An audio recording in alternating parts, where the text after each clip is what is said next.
world. It's 420 times more powerful than all of the supercomputers in the USA combined. Guys, you can't make this stuff up. It's real. Okay, it's out there. It's all over the internet. And here's the interesting thing about it. There is no central authority for blockchain software. So if you want to go build your own financial institution on the blockchain and do transactions or title transactions or escrow transactions, this software is available for you to build on top of it. It's all open source. Nobody controls it except for actually the community. It's a decentralized community governed, and there's no way to shut it down. The only way to shut down blockchain technology is if you shut down the entire internet. And I don't see that happening anytime soon. I think you'd be shutting down the world if that happened. Now, the disrupted. Who will be the disrupted? Who's vulnerable to the seventh disruption? Any industry or organization that uses an intermediary or a middleman or middlewoman to conduct a paper or electronic transaction. That's worth repeating. Any industry or organization who uses an intermediary, middle person, to conduct a paper or electronic transaction. Well, right off the rip, that includes banks, title and escrow companies, money transfer services, medical records and billing is going to be a gigantic industry. Governments. I mean, there'll be governments that literally are put out of business because people come up with better mousetraps to conduct government. Voting, it would be one of them that can be done on the blockchain. Completely transparent, irreversible, and without fraud. Wouldn't that be cool? There are some people who don't want that. So here are some of the disruptionistas. And I always jokingly tell people, you'll probably go tell all your friends and Aunt Martha, oh, I'm going to invest in digital currency. And they're going to go, what? That's a scam. That's Silk Road. That's, murder for hire. That's drug dealers. And you know what's so funny? They did the same thing back in the internet in 91 when we told them everybody they needed to get online. Oh, no, those are like pornographers and crazy people that use computers to connect with each other, and all they do is transfer illegal secrets and stuff like that. Couldn't be further from the truth. Anyway, we look at what's going on here. These are the people that are behind Bitcoin and blockchain technology and digital currency. These are the luminaries.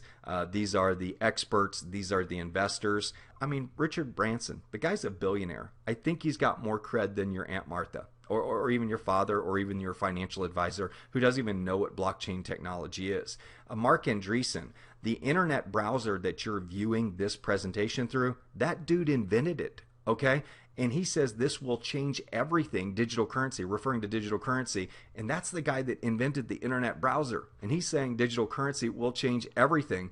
Ben Bernanke has been on record of saying very positive things about digital currency and how it could revolutionize our capital system. Okay, it's a pretty bright guy. Some people don't like him, but he's a pretty bright guy.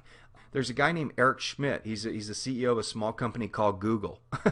He says it's a remarkable cryptographic achievement and has the ability to create something not duplicatable in the digital world. It has enormous value. Okay, this guy's probably got a little more cred than Aunt Martha as well. I'm suspecting she may have gone, to a community college or gone to a 4-year degree. I don't know, but this guy's a pretty bright guy. Then you got Dr. Rusha Ignatova. I mean, here's a lady that worked at McKinsey. She's consulted. She's built. She created a company that's the fastest company in the history of the world to do $1 billion in revenue. Faster than any other company in the world, and a brilliant woman, and she's all over the internet as somebody who is advocating the future of money. She's been featured at many conferences with The Economist and Forbes, and just really an amazing woman. Michael Novogratz, Fortress Investment Group, the guy manages like $50 billion. He's unbelievable. He's investing his personal money in the infrastructure of the blockchain and digital currency. Maybe you've heard of Peter Thiel. Here's another guy that's an absolute stud. He says it's worth thinking about. Money is money as the bubble that never ends. There's sort of a potential that Bitcoin could become this new phenomenon. Okay, here's a guy that is absolutely a stud in business. I think he was one of the creators of PayPal. Pretty bright guy. Then you got Tim Draper. Here's another guy that manages like $30 billion. I mean, this guy he's like one of the biggest investors in Bitcoin behind Mark Andreessen. Okay, and then Peter Diamandis in the lower right-hand corner, the founder of the X Prize, has been well quoted as saying, this is the future. That digital currency and Bitcoin and blockchain is where it's at. So These people, please do me a favor, research this before you take Aunt Martha's, because Aunt Martha talked you out of Apple. Just remember that. Aunt Martha talked you out of investing in Microsoft. Don't listen to her again. These are disruptionistas. These are absolute studs in the digital currency industry that are advocating digital currency in a very big way. And by the way, there's about 50 more I could put on the screen that you would recognize their names. So here are the logos of the future. I showed you Apple and Microsoft and all of those. These are the logos that you are going to see. These are the opportunities of the future. Now, my personal strategy is I want to find a way to put $1,000 in each one of these. Okay, I want to be like Forrest Gump. I want to put 100,000 in one of them. I think I know which one. Anyway, not going to mention which one it is, but I'm a real fan of it. But looking at Bitcoin and definitely putting $1,000 every month in Bitcoin and Litecoin. There's so many great places to diversify your financial portfolio. Now this is still a very high risk industry, just as the internet was. So you got to use some common sense. You don't go put all your life savings in digital currency. And I'm not a financial advisor, so I'm not giving you advice. I'm just telling you what I'm doing because I see this industry as the next internet. The only difference is it's going to be 5 to 10 times bigger, and the opportunities are going to be 5 to 10 times bigger. Okay, so you're like, what the heck, a Mustang? What's this have to do with the presentation? Well, this is where the fun begins. We're going to start talking about digital currency and what it is. Because you're like, okay, Tom, I get that this is big. I get that there's major people behind it. I'm not going to let Aunt Martha talk me out of this. I know I'm at the right place at the right time. Now I just need to understand this dang thing. Anyway, let's start with a Ford Mustang. The interesting thing about digital currency is it's finite, meaning when you create a mathematical equation to create digital currency, it's capped at how many coins it can actually create. Now, there's no physical coin. A coin is synonymous with a serial number, and we'll get into that here in just a second. Everything's a serial number. Anything that's got value is a serial number. Okay, the Mustang was a serial number as well, and I'll tell you what I mean by that in a minute. But there were 689,440 of these manufactured in 1965. I doubt there's that many on the road today. Maybe there's 189,000. I don't know. But the bottom line is the car was finite. Even if there was 689,000 on the road, there'd be a huge demand for them because people love this car. It was the #1 sold car in the world, still holds that record today. But the cool thing about digital currency is it's finite as well. So when you create a digital currency, you say, okay, we're going to, like with Bitcoin, they're creating 21 million coins. That's it. Once they're issued, there's no more. Some will get lost. Some will get used. People will store away for a long time. And so there'll be a limited number of those 21 million that are actually on the open market available for trade. And we'll talk about how they increase in value. But just like the Mustang, digital currency is finite, and there's a way that the communities regulate that as well to make sure that that it doesn't produce more than what they say they're going to produce. And I'll tell you about that here in a second. The value of possession is in the serial number.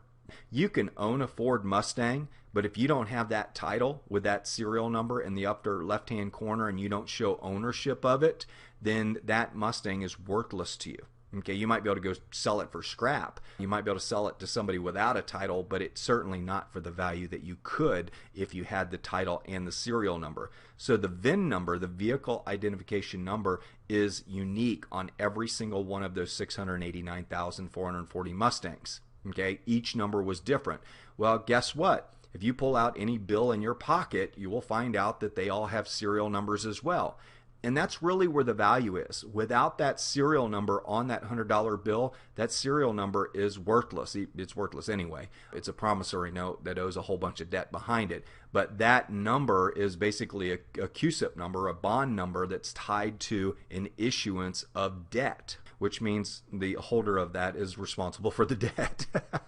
And how about the euro? The euro also has a serial number as well. So you're like, okay, so maybe it's not too bad to deal in serial numbers. We deal with them all day long. When we do a credit card transaction, they produce a transaction number, and that's a serial number that identifies that transaction. So the fact that digital currency is merely a serial number, you should not discount the value of it, because just about everything you do in financial transactions is a serial number. The only difference is like the Mustang. The Mustang has a raw material value to it, but that $100 bill doesn't. They say, oh yeah, you can redeem this at the Federal Reserve, and they'll redeem it for what? They won't redeem it for anything. It's a promissory note. Okay, you won't get any gold or silver. That's been gone since Nixon. So when you look at the value, you trust that serial number on that $100 bill, even though it's worth nothing, even though it's actually tied to a liability that you're responsible for as a taxpayer, to the tune of about $20 trillion.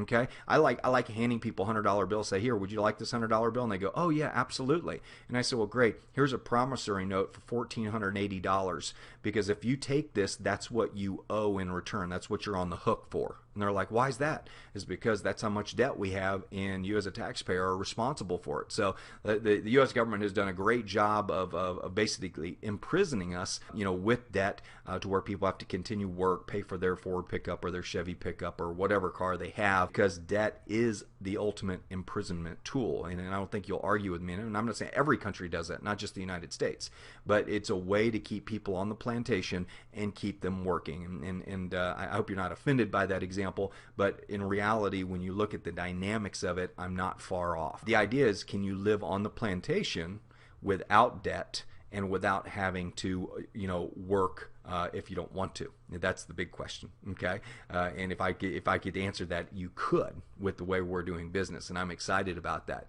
So, how is the market value of the dollar, of the Mustang, of the euro? How are they determined? Well, it's pretty straightforward. The value is determined by auction or by exchange. See all those people standing around bidding on that car? Well, that's the same way they do the US dollar, and it's the same way they do digital currency. So the fact of the matter is, digital currency's value is actually determined the same way the dollar is or the Mustang is. So why would you have a problem with it? Is if the community's huge and everybody's bidding on it and the community's growing, guess what happens to the value of your digital currency, of your serial number? It's going to go up in value. So value is determined by an auction or an exchange, and there's exchanges like Coinbase and Gemini, and there's a whole bunch of them that you can actually trade on. Itbit is another big one. And so considering the value of the 1965 Mustang, in 1965 it was $2,320. Well, in 2015, it was $25,500, 10 times the value. Okay, now why? Number one, because the 1965 Mustang is finite. There was only a certain number of them produced. It's an auction-driven market value. So the car's really not worth that raw material wise, but that's what people are willing to pay for it. Well, guess what? Same way the dollar operates, same way digital currency operates. Bitcoin right now is at $471 per coin. You know what it's worth, its intrinsic value is? Zero. Okay? It has no value whatsoever. But that's what the community trusts the currency, and the community has driven it to that value. Now, it can go down to 200, it could go up to 1,000. So it does fluctuate in value. But interesting thing about it, back in February when I saw the issue going on in Greece, I was like, you know what? I want to start putting some money into Bitcoin, because I think people in Greece will start buying Bitcoin and using it to transact business. And pretty interestingly enough, it went from $210 all the way up to $500. So the money I put in there, my buying power actually almost tripled in value, which was pretty awesome. But when you look at the value of the Mustang, it's determined by a community. The bigger the community, the more demand there is for the finite number of Mustangs. So if you have 5 million people who love Mustangs, the value is going to be X. If you have 50 million people who love the Mustang, the value is going to be X times 10. And each Mustang, remember, has a vehicle identification number. And so the value, that 25,000, if you took the number of Mustangs that are on the market today and multiplied them times 25,500, which is the average selling price at an auction, you would end up with the market capitalization of the 1965 Mustang, which I think is pretty cool. Now, another thing to consider is digital currency, just as the Mustang, required paid-in energy to produce the asset. Okay, so labor had to go in, capital had to go in, raw materials had to go in. Well, guess what?